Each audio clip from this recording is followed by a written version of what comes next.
I never thought a part-time job at Burger King would become the reason I stopped sleeping with the lights off. Back in October of 2021, I had just moved to a small town outside Bozeman after my divorce. I was 32, broke, and trying to rebuild my life from scratch. My ex-wife had taken our apartment in Denver, and honestly, I didn't blame her.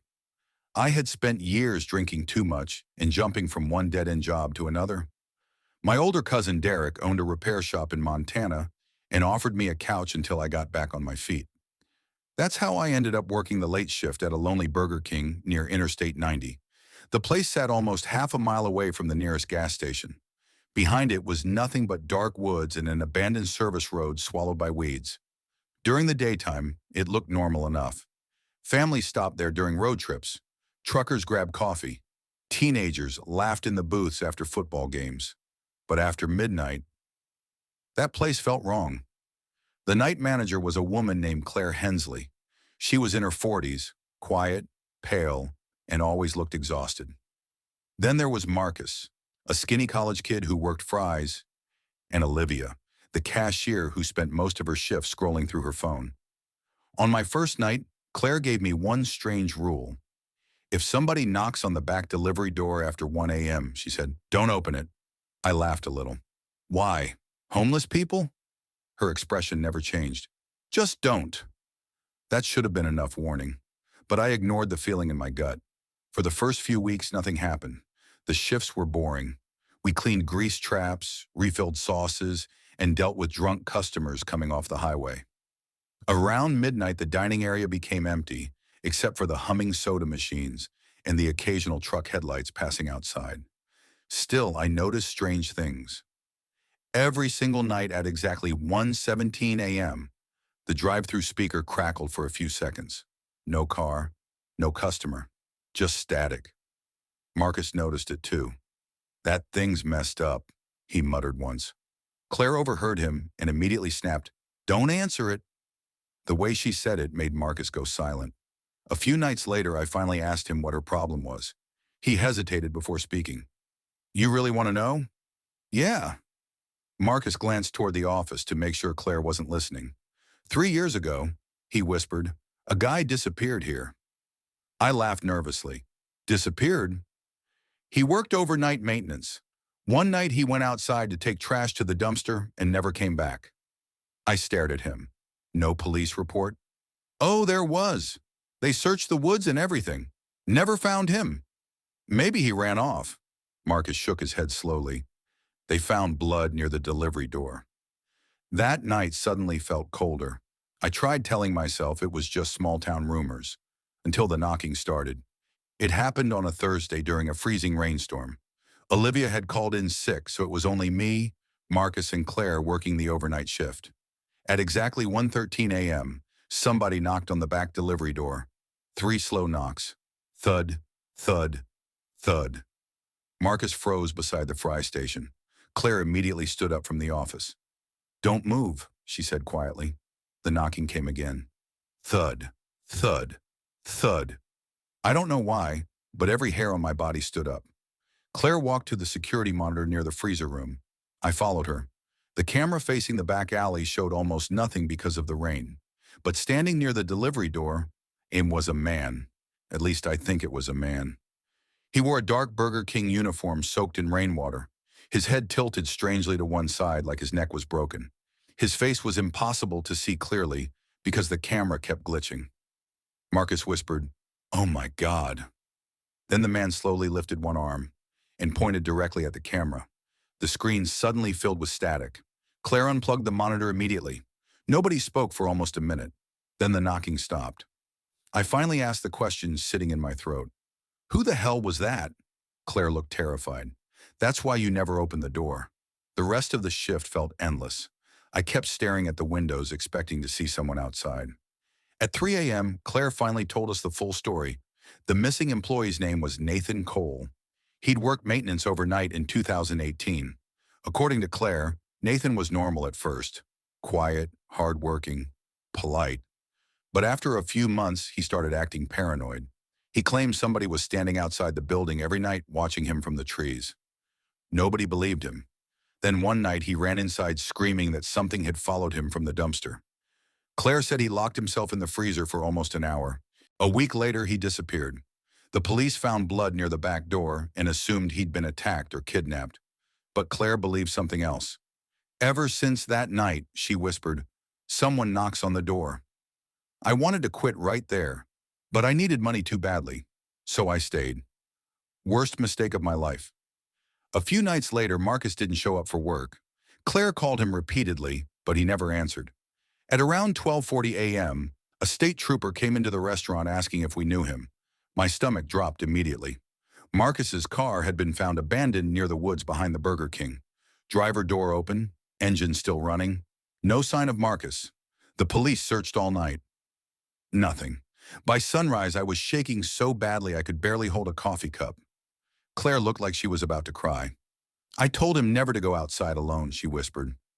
I quit that morning, or at least I tried to. But Claire begged me to stay another week until she could hire someone else.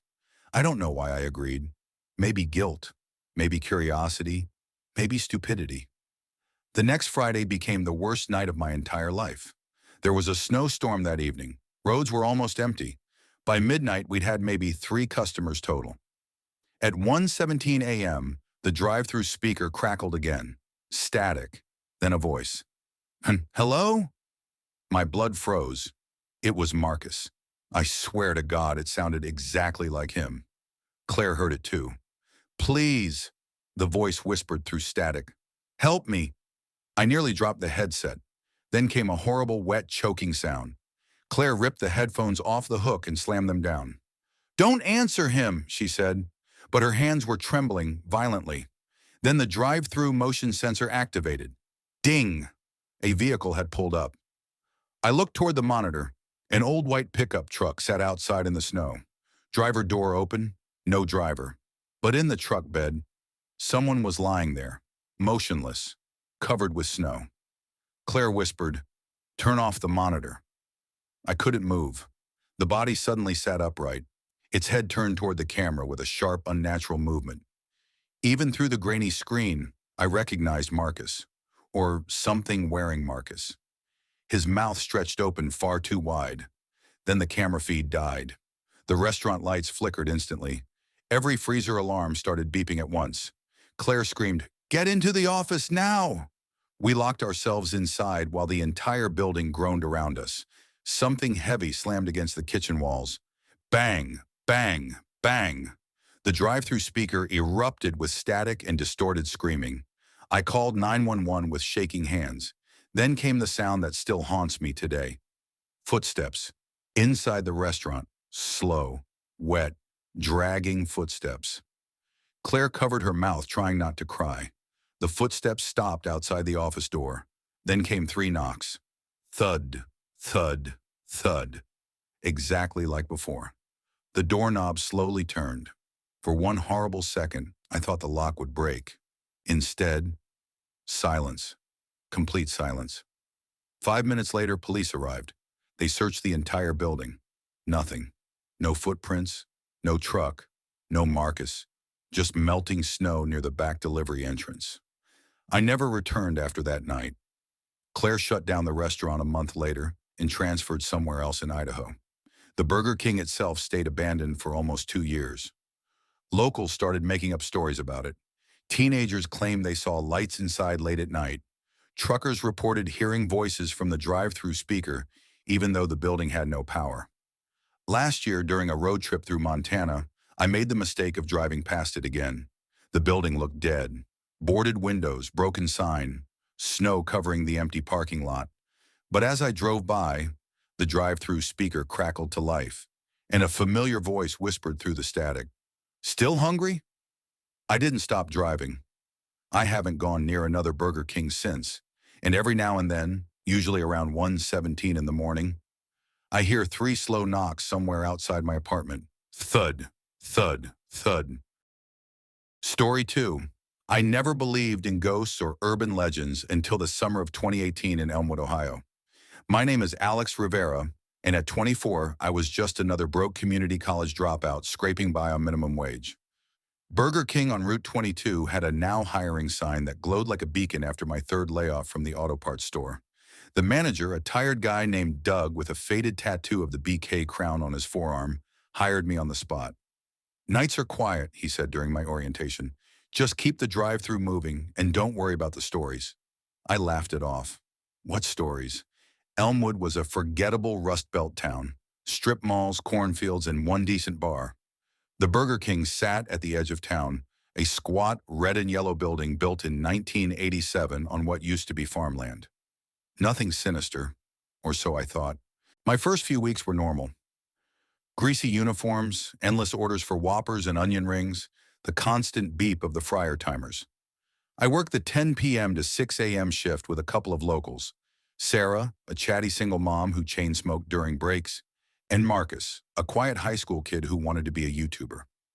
The store had that typical late-night vibe, fluorescent lights buzzing overhead, the smell of old oil, and the occasional trucker pulling in for cheap coffee.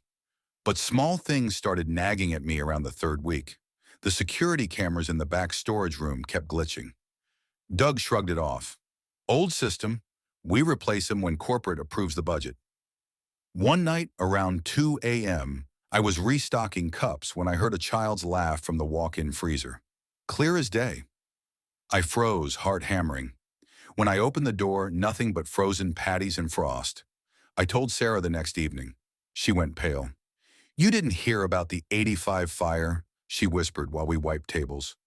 Before this was Burger King, the land had this little family diner run by the Harlows. Nice people, everyone said. Then one night in November, the place burned down. Mr. Harlow, his wife, and their 8-year-old daughter Emily all died. Arson, they ruled it. Never caught who did it. They built the BK right on top. Folks say Emily never left. I rolled my eyes. Ghost stories to scare the new guy? Sarah didn't smile. Ask Marcus. His grandma worked the original diner cleanup crew. Marcus confirmed it later, but clammed up when I pushed for details. "Just don't go in the play area after midnight, man. The ball pit moves sometimes." I didn't believe it. Not until July 12th. That night was dead slow. Rain hammered the roof, turning the parking lot into a black mirror. Only a few cars came through drive-through, mostly kids high on something or exhausted shift workers. Around 1:30 a.m., the front doors chimed open even though I'd locked them after the last walk-in customer. I was in the kitchen, so I didn't see who entered at first. When I came out to the counter, there she was. A little girl, maybe 7 or 8, standing in the middle of the empty dining room. Yellow raincoat dripping water onto the tile, pale face, dark hair plastered to her cheeks, holding a soggy paper BK crown in her small hands. She stared straight at me with these huge, unblinking eyes. "Hey, sweetie," I said, forcing a smile. "Where's your mom? It's late." She tilted her head. "Daddy's working. Can I have fries? Mommy said I could wait here." Sarah had stepped out for a smoke. Marcus was on drive-through. I was alone with her. I grabbed a small fries from the warmer and slid it across the counter. "On the house. Just sit tight, okay?" She took them without a word and walked to the corner booth, the one farthest from the lights. I watched her eat, dipping each fry with mechanical slowness. Something about her felt off. Her raincoat looked vintage, like from the '80s, and the way the water pooled around her feet, it didn't spread like normal water. It just sat there. I called out to Marcus. "Kid in the dining room. You see her mom?" He poked his head out. "What kid?" When I turned back, the booth was empty. Fries untouched on the table. Steam still rising. The puddle gone. My stomach dropped. I searched the whole restaurant. Nothing. The cameras showed only me standing there talking to empty air. Doug didn't believe me when I told him the next day. "Lay off the energy drinks, Rivera." But he looked uneasy. That afternoon, he pulled me aside. "Look, the company has records. There have been incidents. Employees quitting without notice. One guy in 2009 swore he saw a burned kid in the mirror of the men's room. Corporate calls it mass hysteria or whatever. Just do your job." I needed the money, so I stayed. But the nights got worse. Over the next week, things escalated. I'd find children's handprints on the stainless steel counters. tiny, greasy prints that weren't there 5 minutes earlier. The freezer laugh returned, louder, sometimes mixed with a woman's sobbing. One night, the drive-through speaker crackled to life by itself. A child's voice ordered, "A Happy Meal with no toy, please. Toys scare me." There was no car. Marcus quit after he claimed something pulled him backward into the ball pit in the play area while he was cleaning. He showed up the next day with bruises on his arms shaped like small fingers. "It's Emily," he said before walking out forever. "She wants her daddy. He worked here before it burned. I started digging on my days off. Elmwood Public Library had old microfilm. The 1985 fire made front page. Harold Harlow, 34, diner owner. His wife Margaret. Daughter Emily, 8. The article mentioned Harold had been arguing with a business partner over expanding the diner into a franchise. Police suspected the partner, a man named Victor Klein, but he had an alibi. Klein later moved away. The case went cold. Then I found something else. A 1992 follow-up in the county paper. Victor Klein had died in a car crash outside town. His last words to paramedics, according to a witness, "The crown, it burns," I told Sarah. She crossed herself. "We're all just food for her now. She thinks this place is still her daddy's diner, and we're the new staff who let it burn." I tried to quit. Doug offered me a raise instead. "One more month, Alex. Please. Staffing is hell." The final night was August 3rd. Rain again, heavier. Power flickered once around midnight. I was alone. Sarah called in sick. Marcus gone. The store felt alive, humming with unseen energy. Orders trickled in, but the voice on the headset kept changing. Sometimes it was normal customers. Sometimes it was a little girl giggling, "Extra pickles, Daddy." At 3:17 a.m., the doors chimed again. I looked up. Emily stood there, but different. Her raincoat was charred at the edges, skin blistered. She wasn't holding a crown anymore. She held a lit match. "You didn't save us," she said clearly, voice no longer childlike but layered, like an adult forcing words through a child's throat. "You all work here, and you don't care. The fire's coming again." I backed up into the kitchen. The fryers ignited by themselves. Flames shot up, but they were wrong. Blue-white, cold to the touch. The air filled with the smell of burning plastic and meat. I heard screams from the storage room. A man shouting, a woman crying, a child calling for help. I ran for the exit, but the doors wouldn't open. Chains had appeared from nowhere, wrapped around the handles. Through the glass, I saw the parking lot, but the world outside looked like 1985. Old cars, the original diner sign flickering. Emily was right behind me now. Her eyes were flames. "Stay and work the shift, Daddy. Forever." In pure panic, I smashed the drive-through window with a metal tray and crawled out, cutting my arms on glass. I ran across the lot, rain mixing with blood. Sirens wailed in the distance. Someone must have seen the fire. The building burned that night, not normal fire. Witnesses said the flames formed shapes, crowns, tiny handprints on the windows. By morning, only a blackened shell remained. I spent 2 weeks in the hospital. Doug survived too. He'd been in the office and claimed he saw nothing. The company called it electrical fault. No mention of a little girl. But I know the truth. Last month, they broke ground on a new Burger King on the same lot. "Rebuilding stronger," the sign said. I drive past it sometimes at night. The construction lights are always on. And if you look closely around 3 a.m., you can see a small figure in a yellow raincoat standing where the play area will be, waiting for the next shift. She'll have new coworkers soon. Story 3, I never believed in ghosts until that night shift at the Burger King on Route 20 in Elyria, Ohio. It was 1987, and I was 19, fresh out of high school, pulling doubles to save for a beat-up Camaro. The place was a rundown franchise sandwiched between a Sunoco and a pawn shop. The kind of spot truckers hit at 2 a.m. for Whoppers and burnout locals nurse their coffee hangovers. We called it the Elyria BK, but the old-timers whispered it had a curse baked into its fluorescent lights. My name's Jake Harlan, and I'd been frying patties there for 3 months. The manager, Ronnie, was a chain-smoking vet with a buzz cut and a temper that flared like the broiler. He hired me on the spot because I didn't ask questions about the weird vibes in the kitchen. Turnover was high. Kids quit after one shift, muttering about cold spots and whispers from the vents. I laughed it off. Bills don't pay themselves. It started small.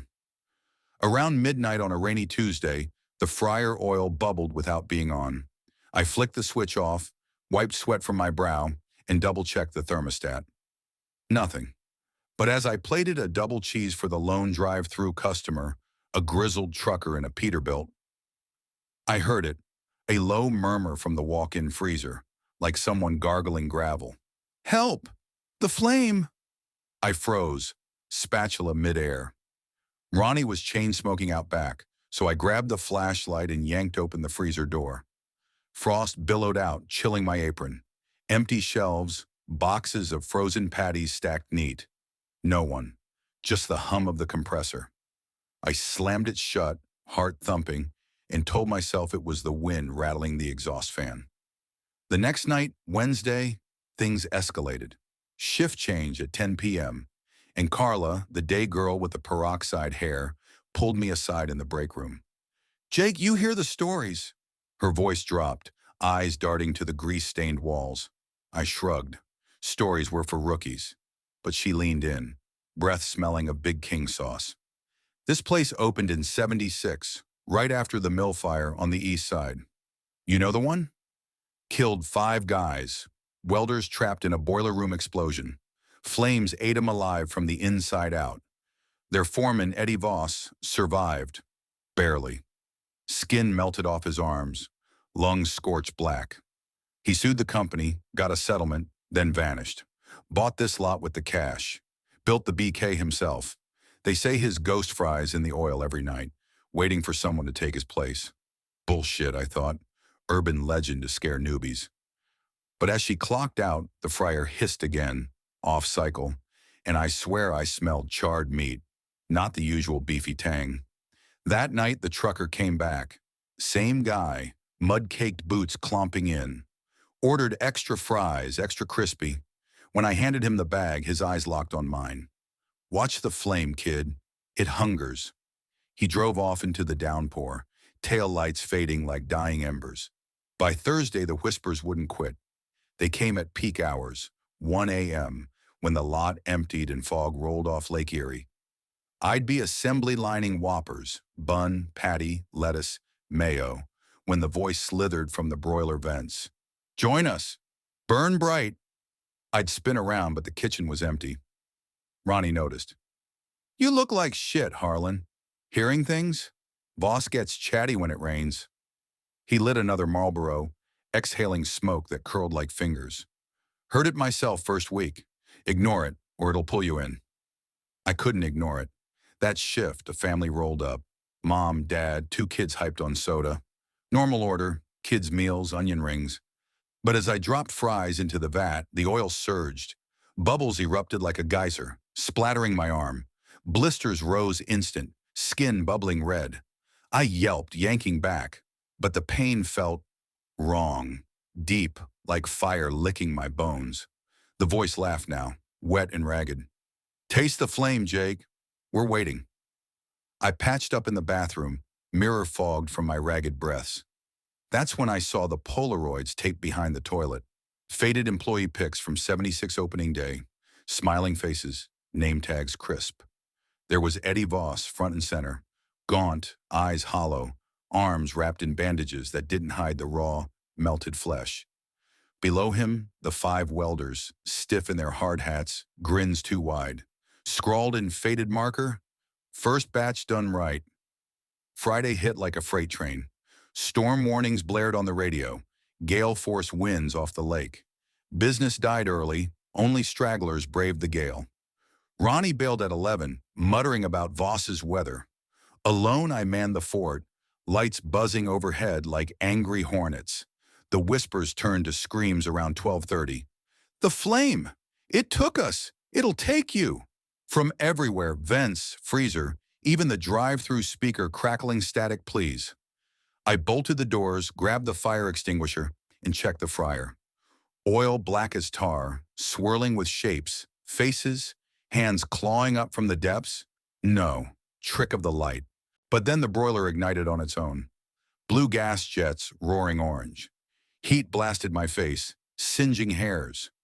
I doused it with foam, coughing acrid clouds, but the flame reignited, hotter, hungrier. That's when the trucker returned. His Peterbilt idled in the lot, headlights piercing the fog like searchlights. He lumbered in, dripping rain, ordering the special, no such thing. Extra crispy fries, he growled, voice like grinding gears. I plated them mechanical, hands shaking. As he paid, his sleeve rode up, blistered arms, old scars gleaming wet. Eddie's waiting, kid. He built this on our bones. Every drop of oil's our blood. Join the shift. He left, but the door didn't latch. Wind howled in, carrying the mill's echo. Screams from 75, metal twisting, flesh popping. I barricaded with chairs, backed into the kitchen. The freezer door creaked open slow, frost spilling like dry ice. Inside, shadows shifted, not empty. Figures huddled, 5 of them, charred husks in welder mass, arms outstretched. Eddie in the middle, bandages unraveling into strings of blackened skin. The flame calls you, Jake. Finish the batch. I ran for the exit, but the broiler exploded. Gas line rupture, flames whooshing floor to ceiling. Heat seared my back. I hit the deck, rolling.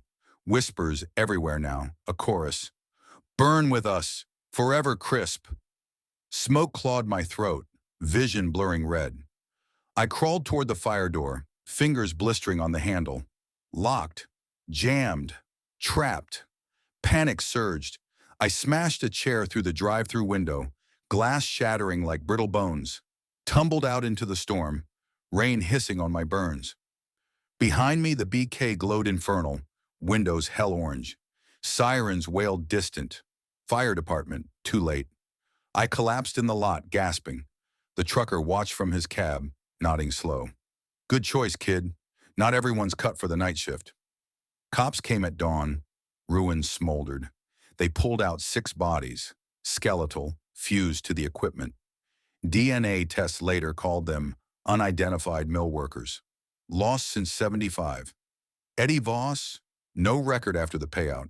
The franchise shut the site permanent, bulldozed it for a strip mall. But I know better. Now, years later, I drive Route 20 at night, avoiding the new Taco Bell there. Whispers still chase me in dreams. And sometimes at other BKS, the fryer bubbles unbidden. I wonder if Eddie's franchise spread. Story 4. I was 24 when I took the overnight shift at the Burger King on Route 17 outside Millfield, Ohio. At the time, I was desperate. My mother had recently passed away from lung disease, and the hospital bills swallowed everything she left behind. I dropped out of community college halfway through my second year because I couldn't afford tuition anymore. My apartment was barely holding together. My truck's transmission sounded like a dying animal, and debt collectors called me so often that I started sleeping with my phone turned off. So when the manager at Burger King offered me full-time overnight hours, I said yes without thinking. The location sat alone near the edge of town, squeezed between an abandoned gas station and a stretch of dark woods that went on for miles. During the daytime, the place looked normal enough. Families stopped for Whoppers on road trips. Truckers grabbed coffee before sunrise. Teenagers crowded the booths after football games. But at night, the place felt wrong.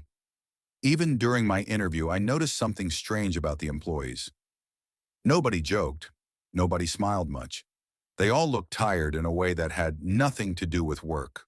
The manager, Denise Harper, was a woman in her late 40s with pale skin and sharp eyes. She kept rubbing her wedding ring while she talked to me. "You'll mostly handle drive-through and cleaning," she said. "And one more thing." "What's that?" "If someone knocks on the lobby door after midnight, do not let them inside." I laughed a little. "Even customers?" "Especially customers." Something in her voice made my smile disappear. I nodded slowly. She stared at me for another second before handing me the uniform shirt. "Good," she said quietly. "Most people don't listen." My first week went smoothly. The overnight crew only had 3 people. Me, Denise, and a skinny 17-year-old kid named Trevor, who worked fryers while listening to music through one earbud. Business was slow after midnight. Usually we'd get a few truckers, Drunk college kids or exhausted travelers heading toward Cleveland? Around 2 in the morning, things became dead silent. That silence bothered me more than I expected. The fluorescent lights buzzed constantly. The soda machine rattled every few minutes. And sometimes, usually around 2:30, I'd hear footsteps in the empty dining room, even though nobody was there. The first time it happened, I checked every booth. Nothing. The second time, I told Trevor. He immediately stopped smiling. You heard them too? Yeah, I said. Probably pipes or something. Trevor didn't answer. He just looked toward the dining room windows. Outside, the parking lot was empty except for Denise's old Honda. Then he whispered, "Don't look outside for too long." I laughed nervously. You people are really good at creeping me out. But Trevor still looked serious. I'm quitting next week, he said quietly. Why? He swallowed. Because my cousin worked here before me. And he disappeared. I stared at him. What do you mean disappeared?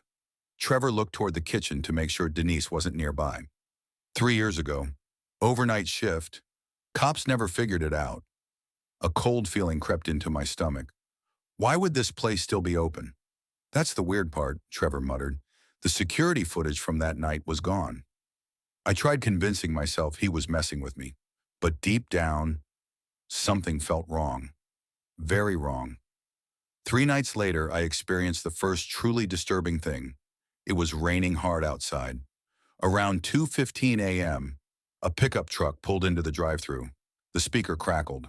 Welcome to Burger King. What can I get for you? No response, only static. I repeated myself. Still nothing. Then slowly, I heard breathing. Not normal breathing. Wet breathing, like someone struggling to breathe through fluid. Hello? I asked. The breathing stopped. Then a man whispered, Is the dining room open?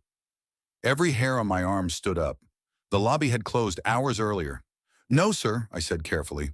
Silence. Then, Please let me in. His voice sounded weak, almost desperate. I glanced toward the drive-thru window. The truck sat too far forward for me to see the driver. I can still take your order here, I said. Another long silence. Then the voice changed, deeper this time, angrier. Let me in! The speaker screeched so loudly I jerked backward. Trevor immediately ripped out his earbud. What happened? Before I could answer, Denise came rushing from the office. The moment she saw the drive-thru monitor, all color drained from her face. Turn off the lights, she whispered. What? Now! There was genuine fear in her voice. Trevor hurried to shut off the dining room lights while Denise locked the kitchen door leading outside. I stood frozen. Denise, what the hell is going on? She ignored me and stared at the security monitor. The pickup truck hadn't moved. Rain hammered the windshield so hard I couldn't see inside. Then suddenly, the driver's side door creaked open. A man stepped out. At least I think it was a man. He was incredibly tall, thin enough to look sick. His clothes hung from his body like wet paper. Even through the blurry rain-covered camera, I could tell something was wrong with the way he moved.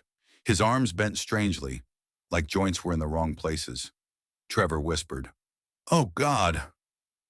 The figure slowly walked toward the lobby entrance, then stopped. Even through the monitor, I could tell he was staring directly at us. The restaurant became completely silent. No fryer sounds, no soda machine, nothing. Then came the knocking. 3 slow knocks against the glass. Thunk, thunk, thunk. I'll never forget that sound for as long as I live. The figure stood motionless outside the door. Then it tilted its head unnaturally far to one side, almost curious. Another 3 knocks, harder this time. Thunk, thunk, thunk. Trevor looked like he was about to cry. Call the cops, I whispered. Denise shook her head instantly. No.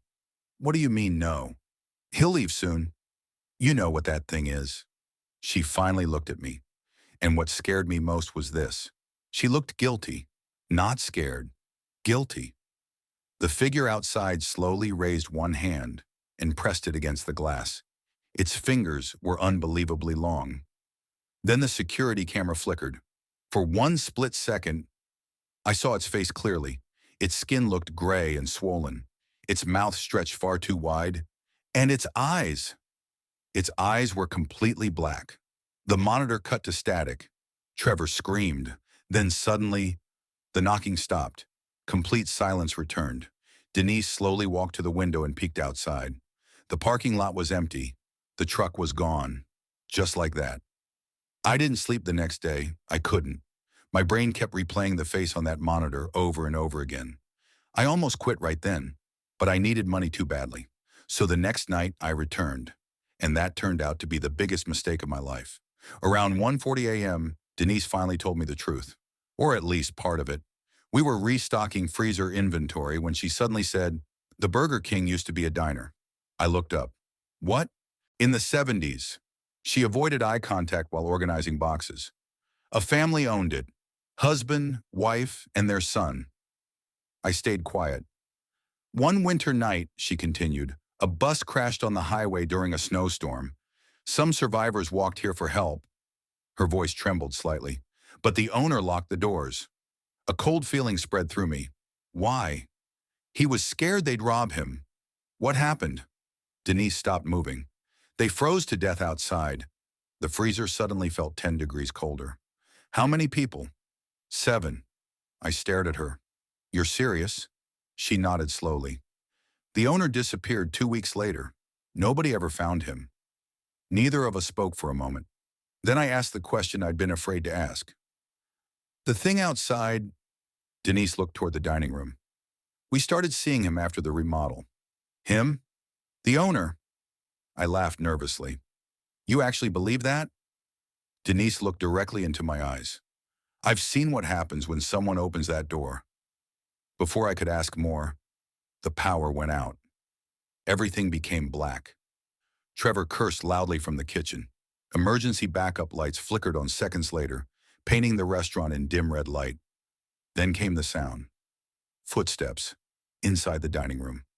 Slow, dragging. Trevor whispered, "No, no, no." I grabbed a flashlight near the counter.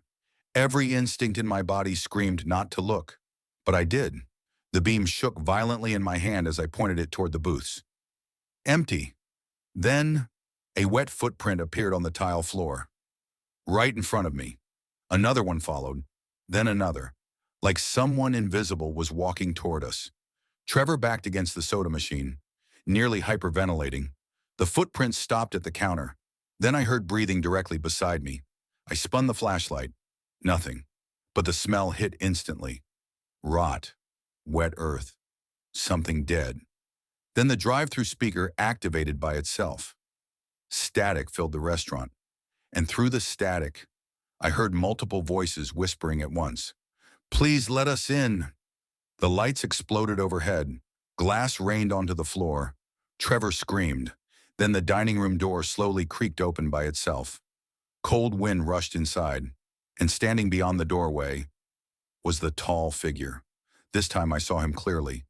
Gray skin, sunken cheeks, black eyes, frozen icicles hanging from his clothing. Behind him stood others, shapes in the darkness, human silhouettes, watching us, waiting. The figure smiled, its mouth stretched impossibly wide. Then it pointed directly at Denise and whispered, "You left us outside." Denise collapsed, crying. "I'm sorry." The figure began stepping inside. That finally snapped me out of my fear. I grabbed Trevor and shouted, "Run!" We bolted through the kitchen toward the back exit. But before leaving, I looked back one last time. The dark figures were surrounding Denise, not touching her, just staring. And the sound she made, I still hear it in nightmares. Trevor and I escaped into the rain and drove straight to the police station. But when officers returned with us 20 minutes later, the restaurant was empty. No broken lights, no shattered glass, no footprints, no Denise. Only her car remained in the parking lot. Police searched for weeks. Nothing, no body, no evidence, no explanation.